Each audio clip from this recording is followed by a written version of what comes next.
Welcome, folks, to the Santa Clarita Valley Leadership and Business Solutions webcast. My name is Paul Raggio.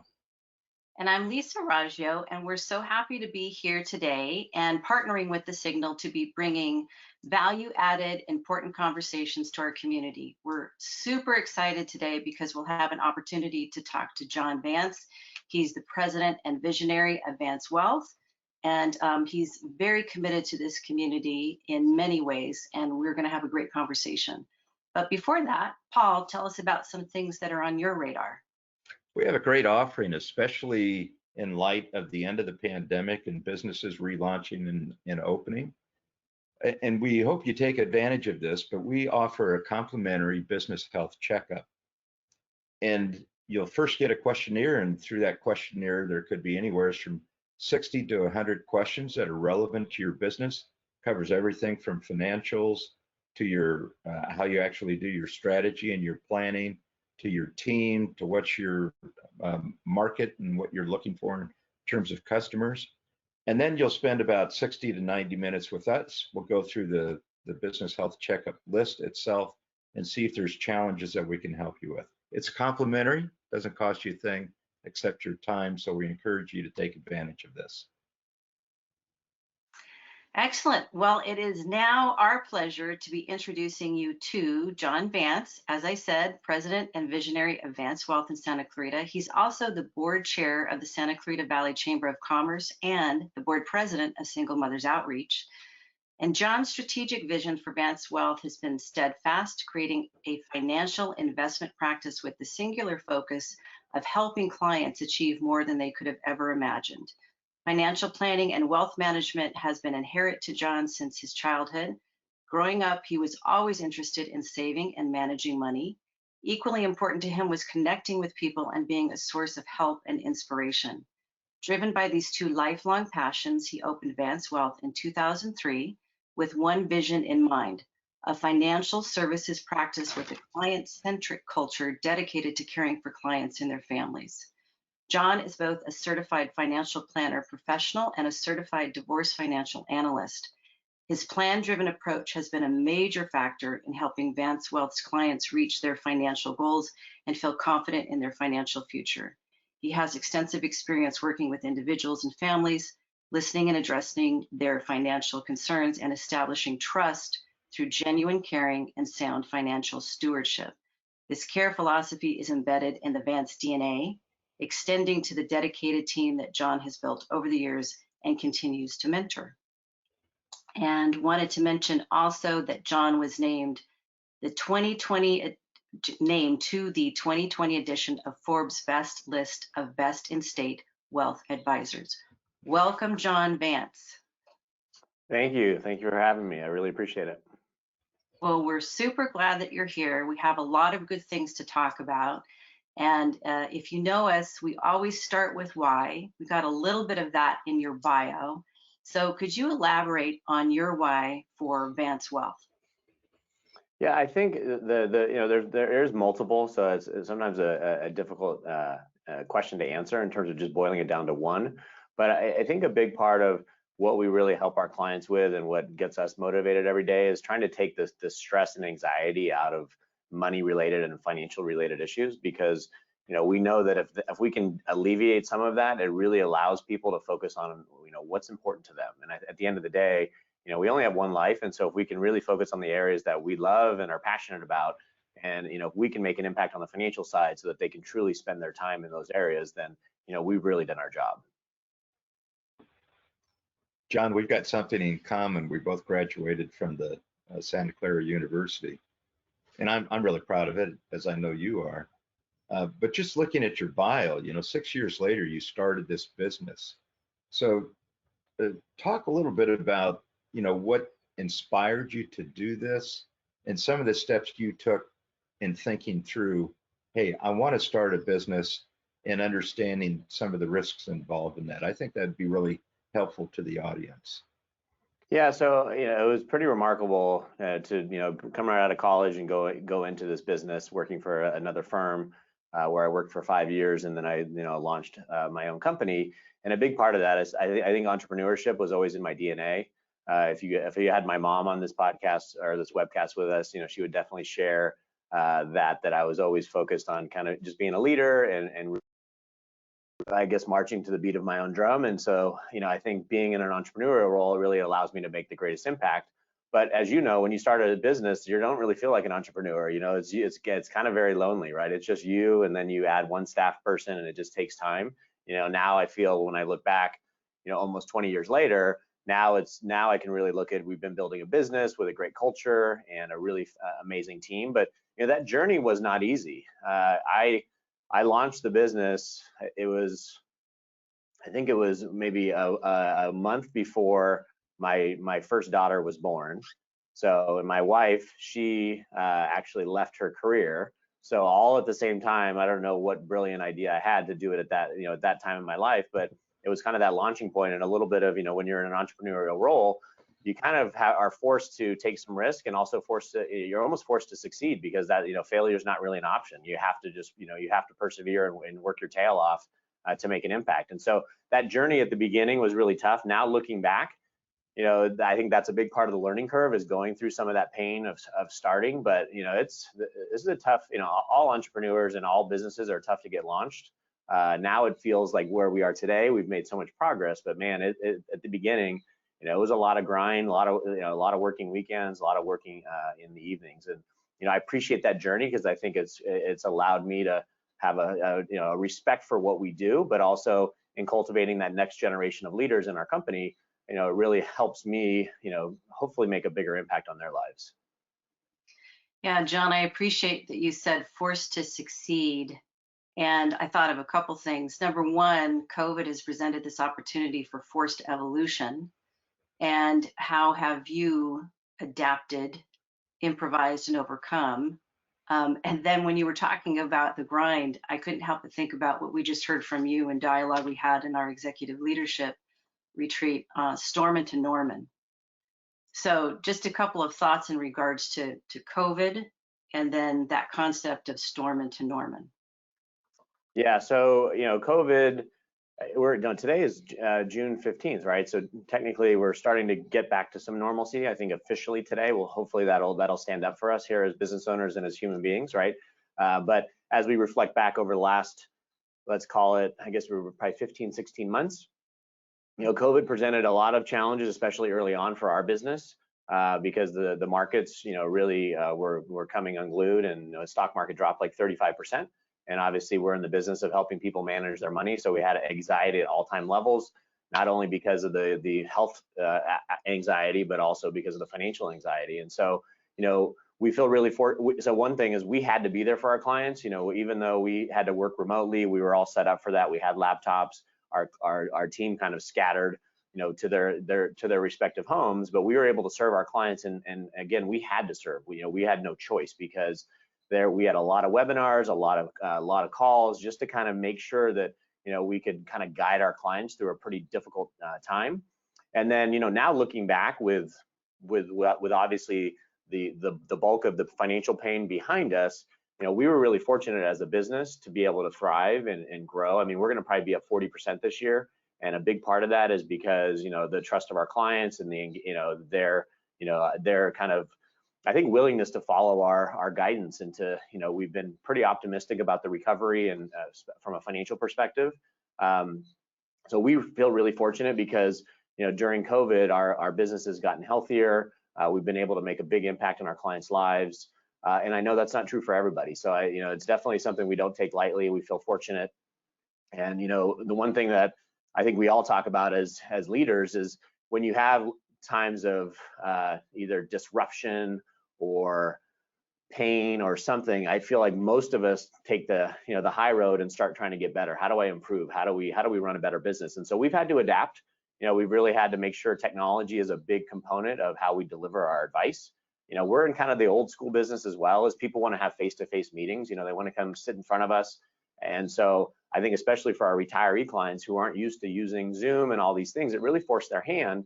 But it also made us realize that a lot of our clients who are leaving the state and going, retiring, we can still have a high level of connection on a go-forward basis, because we still get to see each other.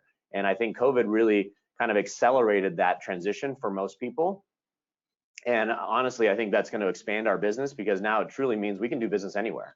You know, I'm in my office, but I could be anywhere. I could be, you know, I could be in Australia. I could be in Europe. I could really truly be anywhere. And that's really the nice thing is, you know, if somebody is seeking out the advice and the solutions that we provide, we really aren't going to be geographically constrained, which I think up to this point we were a little bit. You know, if you weren't in our local markets because people want to have that face-to-face time, it would have proven to be a little bit more of a challenge to build those relationships.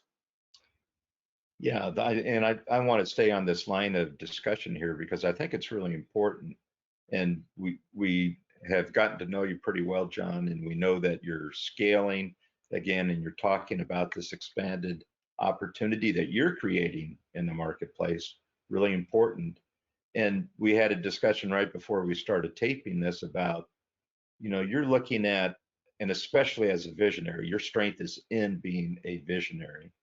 Uh, but you're looking at now, how do you move from working in the business into working on the business, and especially as the founder and leader of the business now. So describe what you're sensing or what you're seeing. You said some of this when we were at our retreat too, but talk a little bit about, you know, how you're thinking through that right now and the importance of that for your business.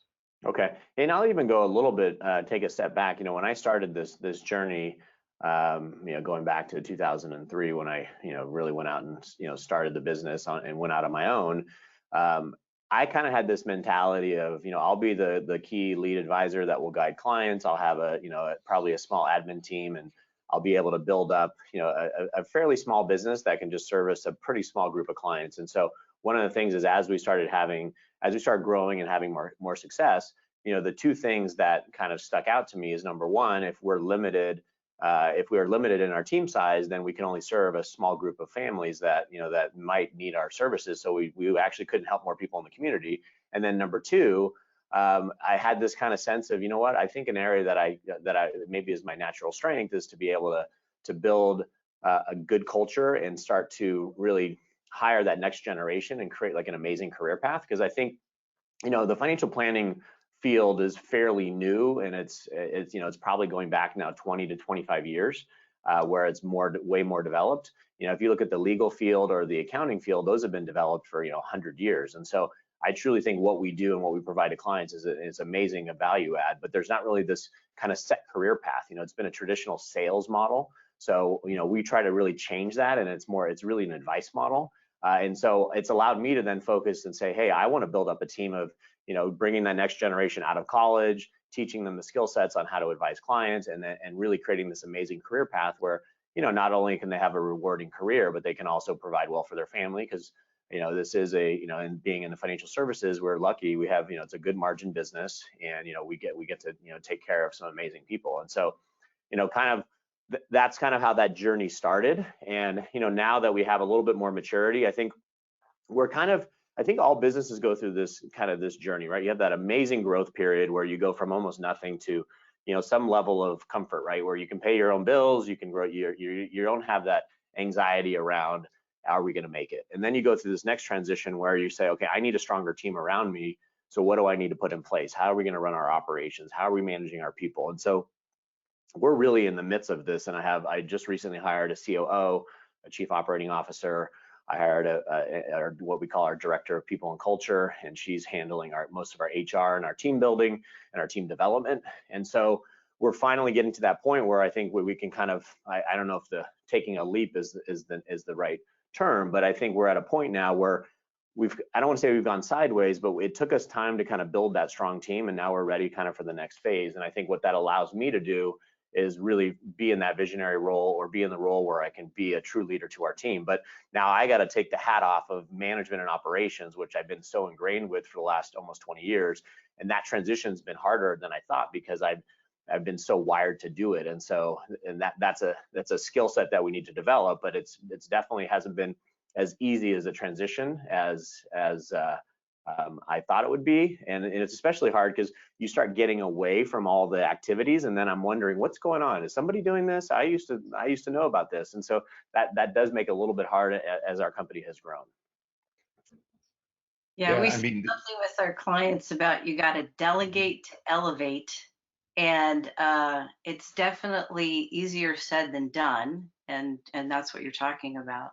But that's really where the power is, to achieve the synergy for your team so that you can continue to grow and scale. It's leveraging and maximizing the unique talents of the team and having it be synergistic. That gets you to. Absolutely. Well, and I think one of the areas that we know we're kind of, I guess, light on, for lack of a better term, is we don't have a really clear kind of a new advisor training process that really can ramp people up in the way we do things. And so that's one of our big initiatives for the next probably 2 years, is to make sure we build the right video content. You know, we've done a lot of this through more mentoring and shadowing and all of that, but in order to handle growth, we're going to need to have a really good library that's going to deal with how to ramp up your education. Because what we do, there's a lot of complexities on what we do. You know, if you take the financial planning world, you know, we're kind of broad-based, where we know a lot about understanding cash flow, insurance, investments, tax, estate planning. So there's a lot of complexity, and so it takes time. You know, it takes a good 3 to 4 years to really be ramped up to be to feel comfortable to deliver that advice. And so that is definitely a challenge that we have, and it's a challenge that I'm open for. But you know, it's not, it can't just be people in meetings with me kind of following me and shadowing me. We need to really start to improve on that, so that we have a process that we can replicate, you know, on a go forward basis. I really want to make a point here, and this point is the mindset of the founder transitioning really into a CEO now. That's what I observe you doing, is that you're making this leap from having been so involved in the business. Now you're starting to look way further out than what you were before, because you had the stability within the business to do that. And part of what brought your stability, and we've had a conversation on this in the past, is that you and your team adopted the EOS, an operating system within your business that has undoubtedly helped you. And a lot of businesses don't have this, John. We'll just tell you that they lack this, and it's a discipline. But talk a little bit about your EOS and what that has done for your business. Yeah, so EOS is an entrepreneurial operating system, and the primary book is called Traction. And so it's definitely a recommended read for any business owner, whether you're just getting started as a one person or if you're more mature. And I think that at the core of what it's, and I'll speak to two things, but at the core of what it's done is, you know, we're a planning firm. That's one of my strengths, is doing planning. So my business has never lacked vision. It's never lacked where we're headed. And it's changed over the years, but I was always something that I was looking at 3 years, 5 years, 10 years. Where do I want to go, right? That's just how I'm wired. But I think where we were lacking is the execution, right? We could put together the plan. We could say, hey, this is where I want to go. But then there wasn't clear deliverables and clear defined milestones on actually getting stuff done. And so sometimes we'd get there, sometimes we wouldn't. I felt like it was probably just more hard work and luck versus actually having a good strategy in place. And so EOS really helped with that execution piece, and it's very much like why clients use you. I mean, you're in a position of coaching, right? So a big part of the coaching piece is helping people execute, right? We can talk all day, but if there's not an execution or a coaching or an accountability, you don't get stuff done. And so that's been the big change for us, is as we have a leadership team now of 5 of us, and they hold me accountable, right? So we all hold each other accountable, because we know if we have a clear vision of the future of what we want our firm to look like, we all have to chip in and be moving in that right direction. And so that's been been a game changer for our business. But it's not the only, you know, tool that people can use. And, you know, like I said, I mean, they just need to have either a coach or some process in place that they can use to help their business grow. And again, execution for me was the big thing that we probably lacked. Yeah, we noticed that there's a huge difference between implementation and execution. They are two different things. One is starting something, but then it takes a lot more in regards to coming full circle and executing and continuing to execute ongoingly. I know we have a few minutes left, and we want to talk about a couple more things. And one of them is, in our recent executive roundtable retreat that you participated in, what we sensed was you talking about, with the different hats that you wear in the community, the significance and importance of collective impact. Now, you didn't say that, that's our words, and what we sensed is that we have an opportunity in our community to make a significant and more of a collective impact than we have. And you talk about service a lot. So is that something, if you could just elaborate for a few minutes in regards to what you envision in regards to our community and making a collective impact cross-sector and how we could add value? Yeah, absolutely. So, one of the things that I think as a human being looking and saying, where can you make an impact? I think you start with a simple area, you start with yourself first. Make sure that you're in the right headspace, and then you start saying, okay, I need to make an impact by taking care of myself. And then that starts to kind of waterfall down, where it's like, okay, where's the next phase? Well, I got to take care of my family. And then after that, then it's okay, now my business and my employees. And then the last part of that is community, right? Is the community that we live in is really focusing on making it a stronger place. And so that's always been, when we look at all the political noise that's going on around us, I think many of us just feel pretty helpless as to make a true impact. And that's kind of the cool things when you start with yourself and then end with the community. You can make such an impact in those areas because you can have direct control, and you truly can make a difference on a lot of lives. And so the work that I've done, I've been a member of the chamber since 2003. And I would say member, meaning I had my plaque on the wall, and it was kind of the civic duty to actually join the chamber. But I just got involved more in a leadership role, joining the board, and then being asked to be the chair. And mainly did that because I know that small businesses need a voice, small businesses need to have more leadership, and the chamber is doing such a good job in terms of educating our business owners, the content they're providing, the political action or advocacy that we take as well. So I'm really excited to be part of the chamber. I know that the health of the chamber is in such a healthy place, and we have such great businesses, but we're also running into some challenges because I think that younger generation of entrepreneurs don't look at the chamber as kind of a necessity, which is really a shame, because I think that that's where you create connection, that's where you can continue to learn and develop. And so that's really going through COVID's been tough in this position because there hasn't been a lot of outreach, but that's one of the things that I'm definitely committed to doing, is being more of a leader in that space and really encouraging that next level of business owners to get involved, because I do think it's going to make an impact. And it's not just for the networking events. I mean, some people really enjoy that, but it's just being around like-minded people in a community where you can help each other. So that's on kind of the business side. And then I've been involved with Single Mothers Outreach for I think 7 years, on the board for maybe 6 of those. And we're an organization that really focuses on, it's essentially single moms and their children, and we make it's a small group of parents that we serve. It usually averages around 400 per year, and we're really we're an organization that we want to get our parents and our moms on a path of being self-sustaining so that they can thrive. And so we provide mental health resources, we provide financial resources, we provide housing resources at times, and really the goal is we need to stabilize whatever situation they're in and help them get on a path to thriving and being self-sustaining, because we're not a handout organization. Our job is to help them get better from a financial and a mental state of mind perspective, so that they can be a participant in the community and a leader in their own family. And so I'm super passionate about that, because we know our resources go directly to our community. It's essentially Santa Clarita only, or if they work in Santa Clarita as well.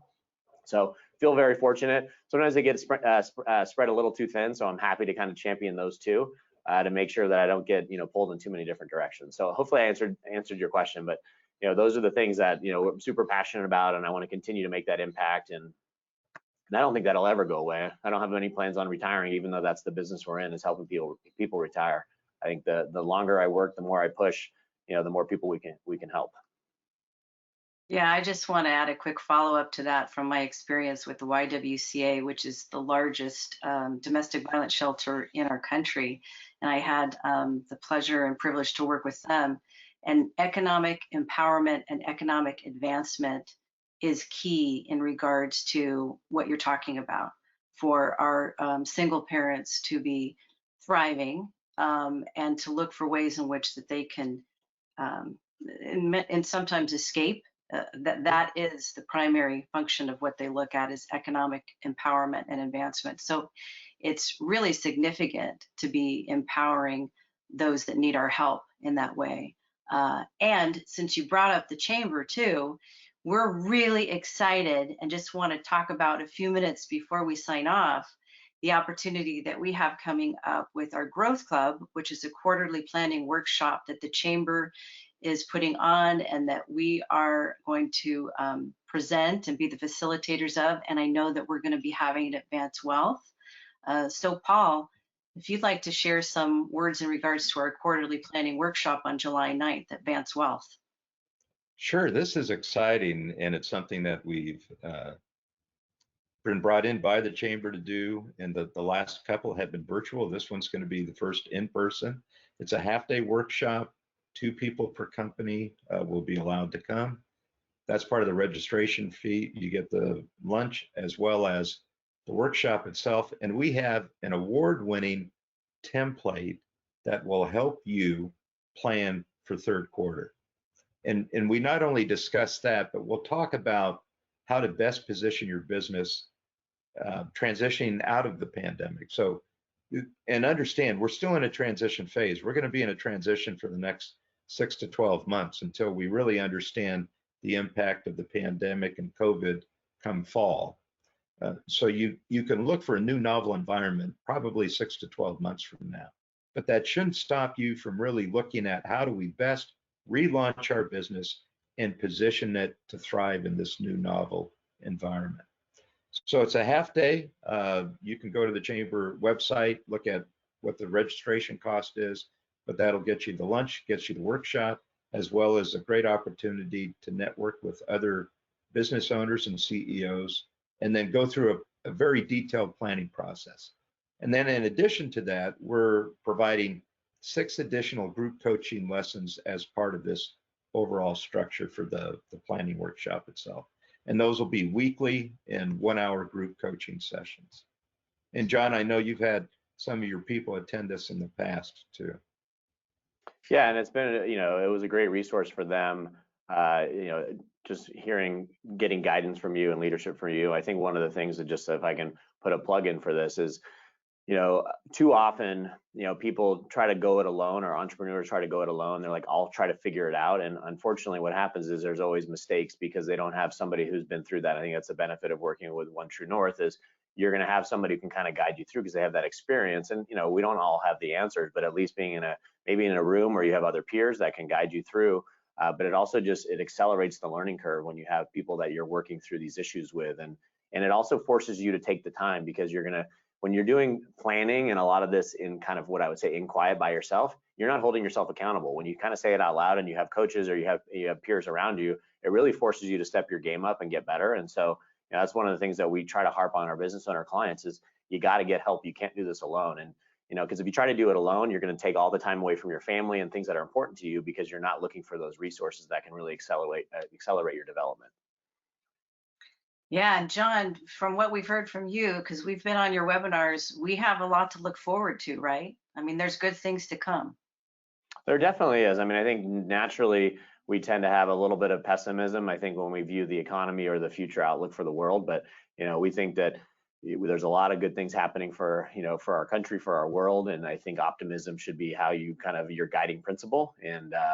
And, you know, there's always going to be challenges, but, you know, that's the fun part about life, is when you're met with challenges. I think that's when you really persevere and get better. So, yeah, I think there's great things to come for our business community here, especially here in Santa Clarita, but, you know, for the nation as a whole. Excellent. Well, I think that's a good place to end.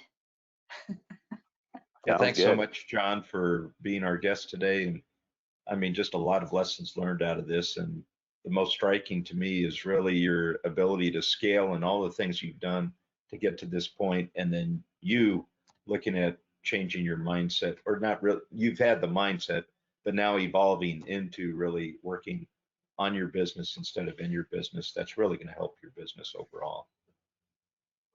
Absolutely. Yes, John, thank you so much. And the quote of the day from you is high-level connection on a go-forward basis. That's a powerful sentence that you said. All right. And I hope you keep on messaging that out.